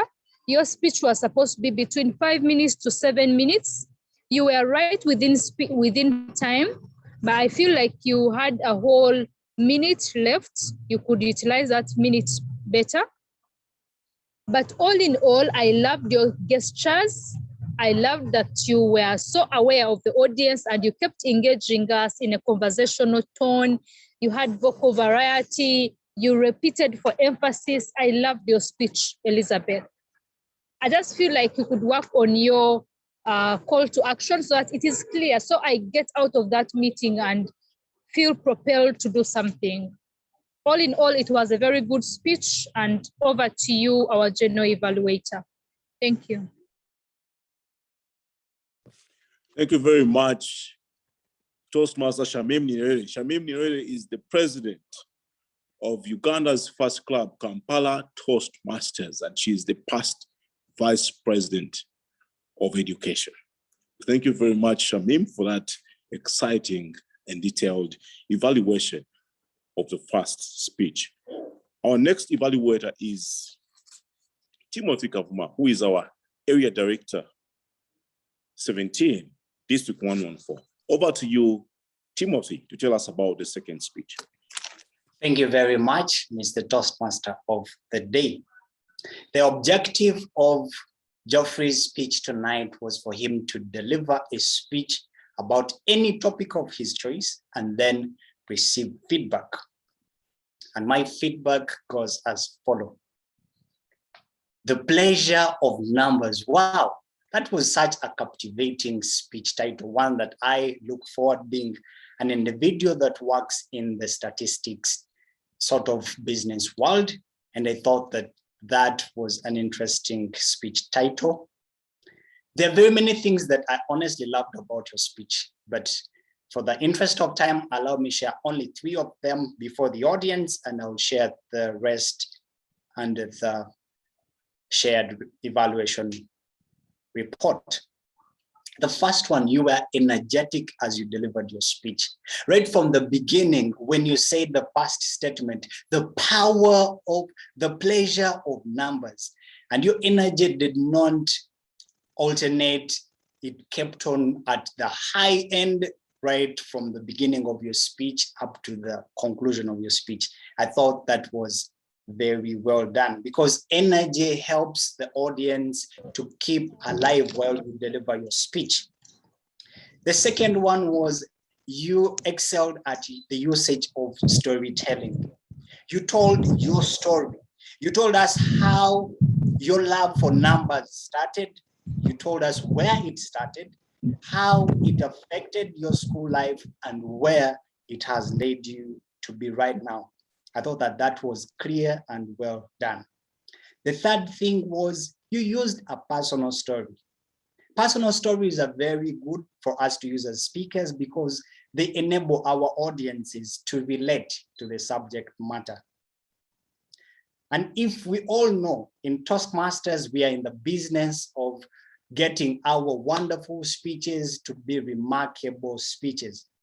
Tonight, I'm going to share 3 areas where I thought that this speech can be improved, basing on an article published in 2013 by Forbes in August. The first one is the usage of body language. Geoffrey, I thought that your speech delivery was limited to be captivating by how you failed to use body language. I did not see your hands. I would have loved to see your hand gestures, and that would have helped to draw the subject matter to be more effective. The second one is the take-home message. Effective speeches have a take-home message, and that would be, after listening to this wonderful speech, what do you want me to do with numbers when I encounter them next time? The third would be clarity. While you talked about the use of numbers, you talked about time, attendance, cost, and then you said a statement that they were lovely. The question you left us with was how? You want to give all the feedback that you want your audience to go away with when you deliver your speech. Overall, I enjoyed your speech, and all the best to the next level. Back to you, Toastmaster of the Day.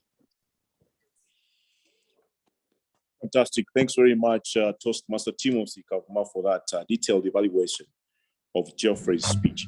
And our next evaluator is Hope Kansime, who evaluated Paul Ssekabojja. Over to you, Hope, to tell us about Lewis's speech. Thank you, Toastmaster of the evening. I was excited to evaluate Paul Ssekabojja. As Lao Tzu quoted, the journey of 1,000 miles begins with one step. What a step you have taken, Paul, as you've begun your journey of Toastmasters. I loved your speech. It lifted us up. I loved the title. I am an asset and not a liability. The title drew us in, and we were waiting to see what you had in store for us. I loved that you attained the objective of the icebreaker, which was to introduce yourself. I'm sure many of us know more about you. We know that you are a Salongo. We know that you are the heir to the throne. We know that you have been part of the blockchain technology, that you are mommy's boy, that you are in software development, and I could name others. That was exciting to see that you attained the objective of this icebreaker speech. I also loved your gestures. you had bright gestures, your hands, your facial expressions, all work to effectively add to your speech.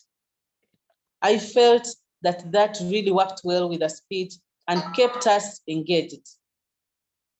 The area that I thought you could work on, Paul, was your conclusion. Perhaps I was enjoying your speech too much. I felt that that conclusion was, if I can say, rushed. And I would advise that in your next speeches, try to build to the conclusion so that we move with you as an audience. Otherwise, I felt that you abruptly thanked the audience and ended, and yet you could have built slowly to the closure.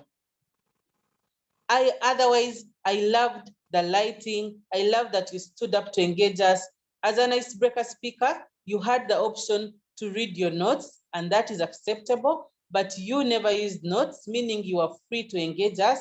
Your vocal variety was engaging. We knew at different points that you were happy or you were saying something that maybe did not make you happy. So that was exciting. In summation, what is speech, Paul? On a journey, you are a natural speaker, and as you continue to move, conclusion. Otherwise, great speech, great use of time, and what an inspiring moment. Thank you for taking us on a journey. Over to you, our journey evaluator.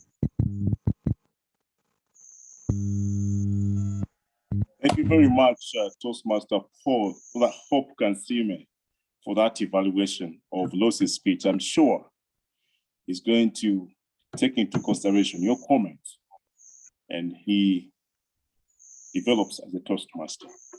And now, we would like to vote for the best evaluator this evening. We had Shamim, we had Timothy Kavuma, and Hope Kansime.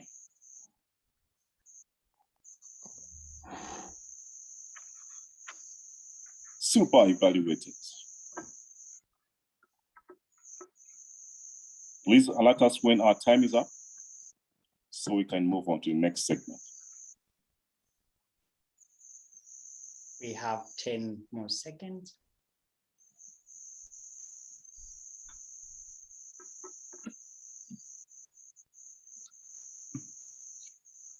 The poll ends now. Over to you, Toastmaster of the day.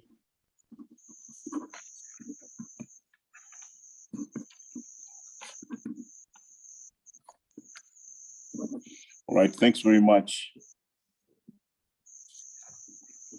Toastmaster Timothy.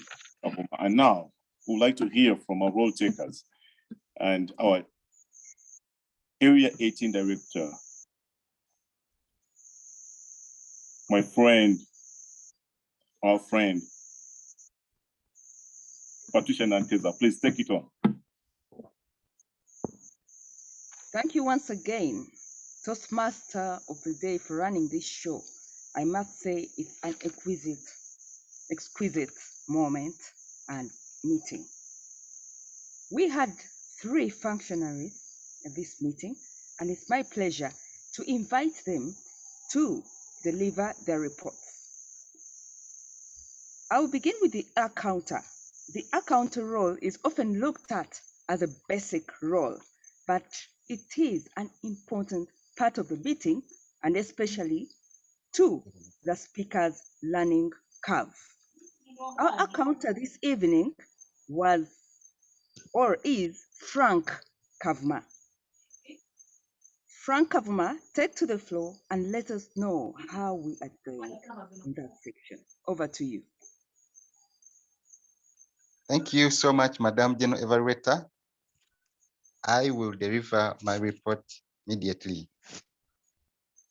We had 3 prepared speeches, and they did exactly what we expected from them. None of them, actually, I didn't catch any of those words from the 3 speakers, Elizabeth Asiimwe, Geoffrey Ayebare, and Paul, well done. I tried as much as possible, but I could not catch any of you. That was well done. When it goes to the table topics, Jita had one repeat. As she was beginning her speech, she started with I was able to catch that. It was a repeat. So we try as much as possible to avoid that. The evaluators, Shamim, maybe probably she was in a terrible place. She had 10 hours. 10. Shamim, next time maybe you try to look for a better place to deliver your speeches. Then our Toastmaster of the day, Wilson, I was able to catch 5 hours because that was during the first segment of the meeting. They had a long discussion and I was those. Then Linda, she actually laughed at herself at a certain point. She had 7 hours, one well, so it was only one. She had 3 repeats. One was at a point when she said, in our goals. Then I have one book that was also a repeat. And you know, there were 2. I don't want to go into details, I'll be caught up with time. But I think this was because of the length of their talks with the engagement. Basically, those were what I was able to get during this meeting. Otherwise, well done to everyone who delivered their speeches. Over to you, General Evaluator. Thank you so much, Frank, for that candid report. At this meeting, we had a grammarian, and this was none other than the president of Ntinda Toastmasters Club, who chose a simple word to use, exquisite. Bernard Wanyama, let us know how we did. Over to you. Thank you, Madam General Evaluator. I'll start by announcing that we had a lot of speakers using the word of the day, which is a great thing. Wilson, our guest Linda, President Elizabeth, Janie, Shamim, Patricia, yourself, and that was really, really great because it demonstrates that you were conscious of the word of the day and you intentionally used it. We had a couple of infractions, improper use of the English language, minus mine. Linda said this, would have said, apart from mine. Wilson surprised me when he said, how successful has been this book? I will not try to correct that. Louis Paul talked of missing gaps. Sometimes we should just say gaps. Then I noticed that he also loved the phrase, but guess what? Perhaps you could just say, guess what? There was also an overemphasis in many people's speeches. For example, somebody said, maybe, probably. You might not need to emphasize it too much. I want to commend people who used great English language. Linda, speak to my values, breaking through to success, an anthology. An anthology is a group of writers coming together to write a single book. Before you know it, and protagonist. Elizabeth retorted, responded in the affirmative, day in, day out, cognizant, out of my shell. Geoffrey didn't use any special words, but his flow was smooth and he had exquisite connections between his sentences and presence. Louis Paul, blessed with the spirit of two, build up consensus rhythmically. Overall, the meeting had great use of the English language. The word of the day was used several times, and the speakers at all levels were innovative and pleasant to listen to. Thank you so much. Over to you, Madam General Evaluator. Thank you so much. A round of applause to you for that report.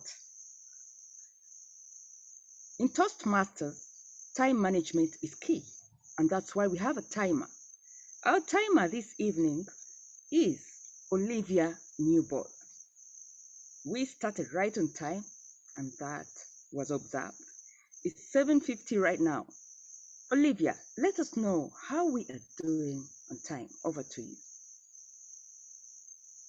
Thank you, Madam General Evaluator. My timing report it really looks nice. It has very many Ys, many yeses. Most of the speakers were within time, apart from just a few. In the table topics, Nelly used just 40 seconds. I believe that was very low. That was very, very, very short, a very short speech because you have 2 minutes. So 40 seconds was very small. In the prepared speeches, all the speakers were within the time. I'm going to share my report because I have a very good report here that I've made. In the evaluation and role takers, everyone was within time apart from Timothy Kavuma, who went beyond by 4 seconds. Then the book review went on and on and on. The 20 minutes that were timed, they went on up to like 30 minutes.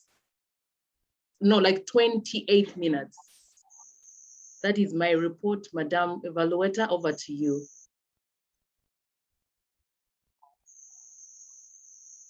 Thank you so much, our timer. And I know we have 30 minutes, but we can finish. And here is my report.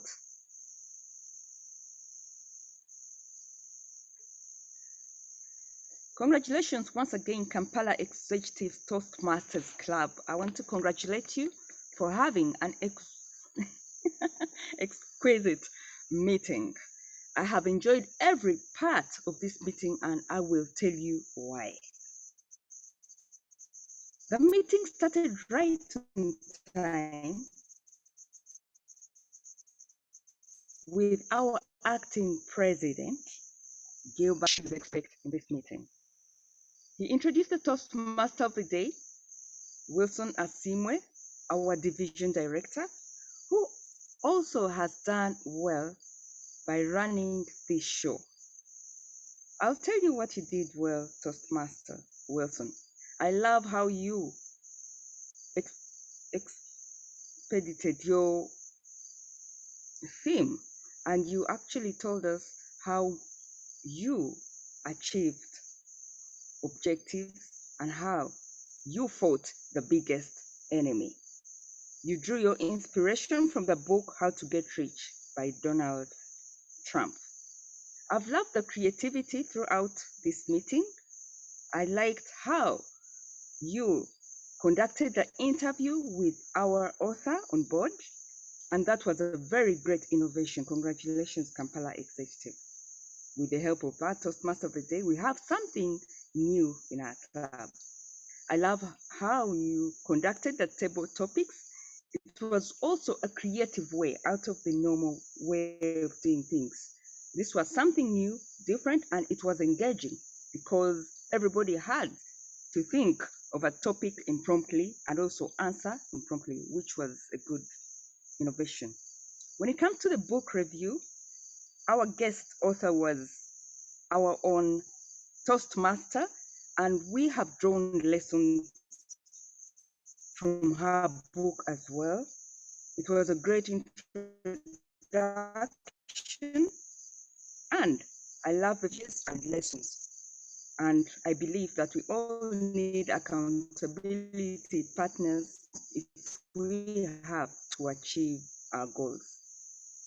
To the speakers, we had 3 speakers this evening, and I would like the audience to agree that these speakers had a take-home for each of us.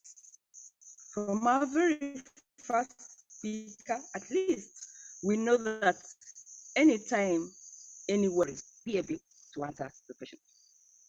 From our gentleman, Geoffrey, who is fascinated by numbers, I love the fact that you also gave us something to think about. That was a food for thought, which I believe all of us know that we can't run away from numbers. That was so good. And from our third speaker, I might forget every other thing you said, but I'll not forget the fact that you said talent is an extraordinary asset.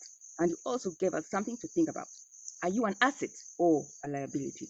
So I must say, for all the speakers this evening, your speeches were entertaining, yet informative. Timer, I love the fact that you also displayed your cards well, and your report was candid and well done. For our grammarian, well done with the word of the day, and your report was also very well, exquisite, I must say.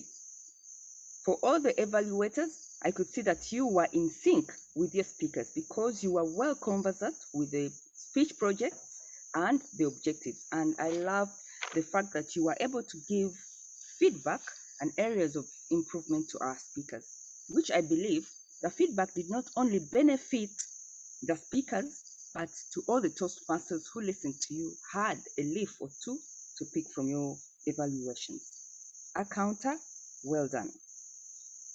And all the role takers, I observed that you prepared and you were very passionate when delivering on your roles. I would recommend just 3 things. I could call them recommendations or reminders. At the beginning of every meeting, please remind us to recite our club mission. And this is one thing that also the guests need to know about Toastmasters. We forgot to have the rules from our Sergeant at Arms. So this is just a reminder that we should have these rules.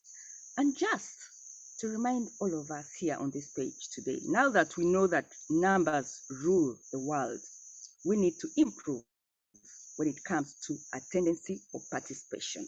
We are 24, but we could be 24 times 6. And I'll give an assignment to each of us. Next time we are coming to Kampala Executive Toastmasters Club, let's come with at least 3 potential joiners. Remember to invite. It's my first time serving at this club, and I will be back. Over to you, Mr. Toastmaster of the day.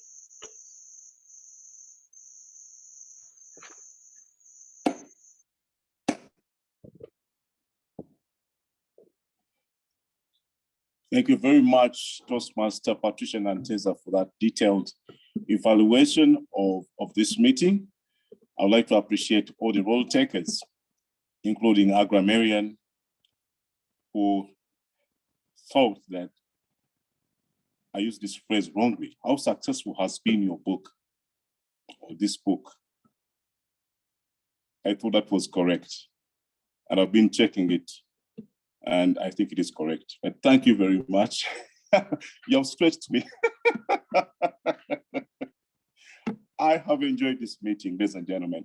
It's been a very exciting meeting. We've had about 32 members attending this meeting and some foreign guests. As I close, since we have 1 minute, a friend of mine asked me a question recently. Wilson, how do you manage to keep the momentum after 20 years of work? And I told him, I have experience. I've suffered before because of complacency, and I don't want to suffer again. We take a lot of time to achieve success, but collapsing doesn't even take 10 seconds. It takes you so many years to recover. And so, ladies and gentlemen, even if you gave me a piece of work today, after giving me $1 million yesterday, I'll work as if I'm fighting for my first coin. Over to you, Madam President. Thank you very much, Toastmaster of the Day, for the excellent facilitation. Toastmasters and guests, it is now 8 p.m. Eastern Africa time, the time we are supposed to stop. And I'm requesting that you give us 5 minutes so that we conclude. Just by show of hands, you can use the Zoom hand if you allow that we extend by 5 minutes. Thank you, Nelly. Any other person? Thank you, Louis, Paul, and Sandra. All right, thank you so much. I'd like to extend my sincere thanks to all the role takers of the day. You've done a great job, and we thank you for honoring our invitation and executing your job very well. At this moment, I would like to call for any announcements. We have different executive committee members. If there are any announcements from your desks, kindly share with the meeting.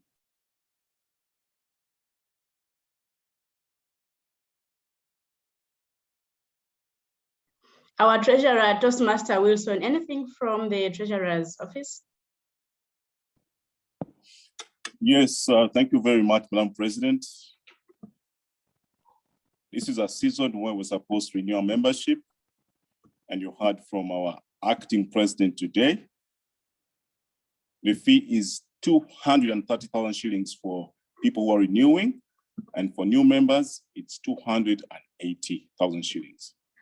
We have to renew our membership before the end of this month, but we have members who have been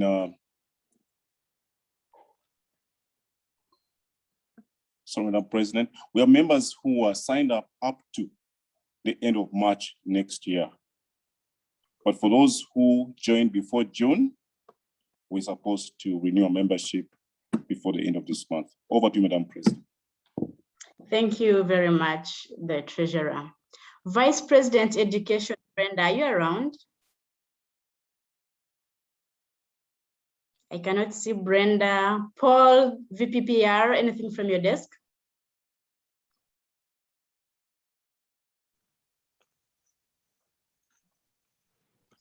Thank you, Madam President. As of yet, I don't have anything on my desk.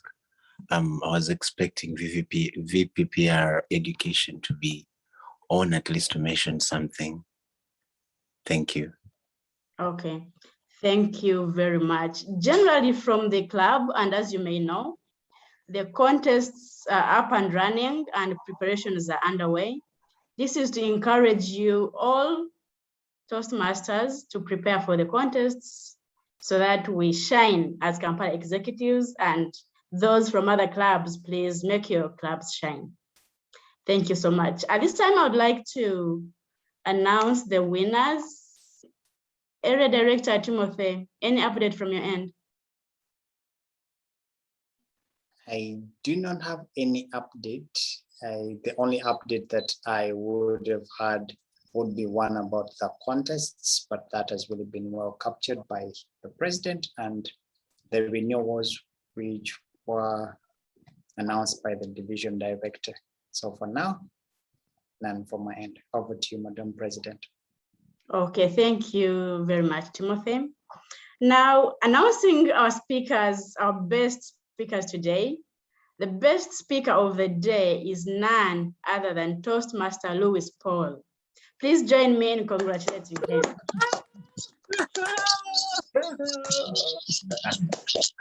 Congratulations, Paul. You make us proud.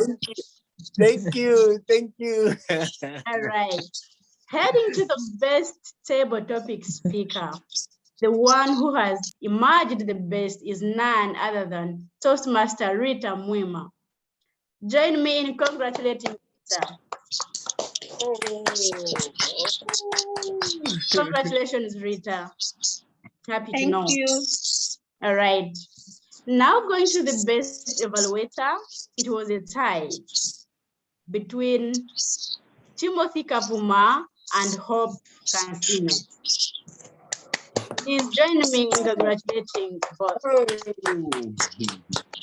Congratulations, Timothy. Congratulations, Hope. Okay, before we conclude, I'd like to recognize again the presence of guests that we may have in the house this evening. I would like to call upon our guest, Tumuhaire Sandra, to say hello to us and tell us where she's joining from. Sandra, are you there? Oh, yes, I am.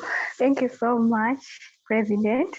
I am made to understand that you're the President. I don't even know where I am, which group I belong to, because I was invited by two people. One Sally, Juliana, and Asiimwe Brenda. I am delighted to join you people, and I'd really love to learn more and more and be better and learn the rules here. I hope to join you once again. It was an exquisite session for me. All right, you're very welcome, Sandra. You're just in the right place, and we'll get in touch with you with more information on how you can join Toastmasters. Toastmasters is a place where you can develop and hone your leadership and communication skills. And we believe that even the best leader or best speaker has something to learn from Toastmasters. Thank you so much, Sandra. We have Joanne online. Joanne, are you there?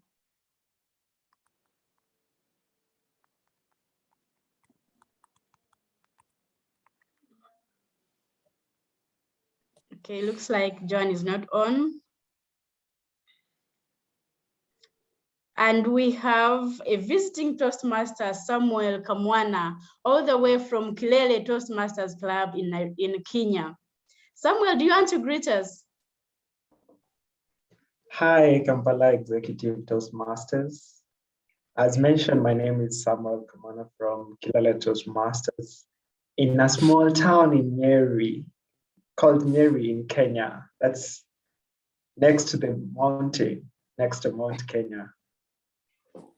I'm glad to be here, and I look forward to visiting your club more and more. It's not my first time.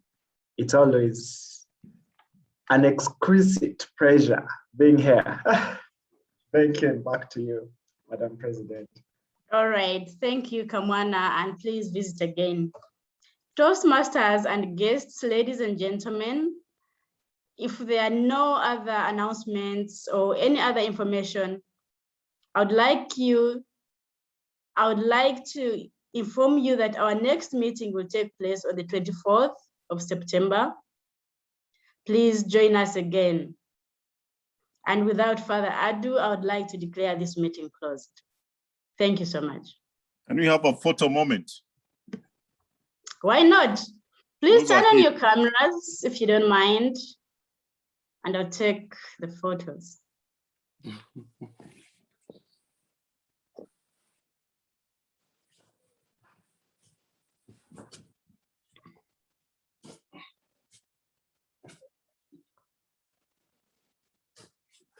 Photo moments, I'm counting 3, 2, 1. Juliet, we are missing you. Taima Olivia, would you like to be part? Kithinji Marangu, you're welcome. All right, I've taken the first photo. If you'd like to pause again or change the smile, it is accepted. All right, thank you so much. All right. Thank you, colleagues. Thank you. Thank you. Well done, TMOD. That was a stellar interview session. It really felt like one that we were watching a BBC presentation. Thank you.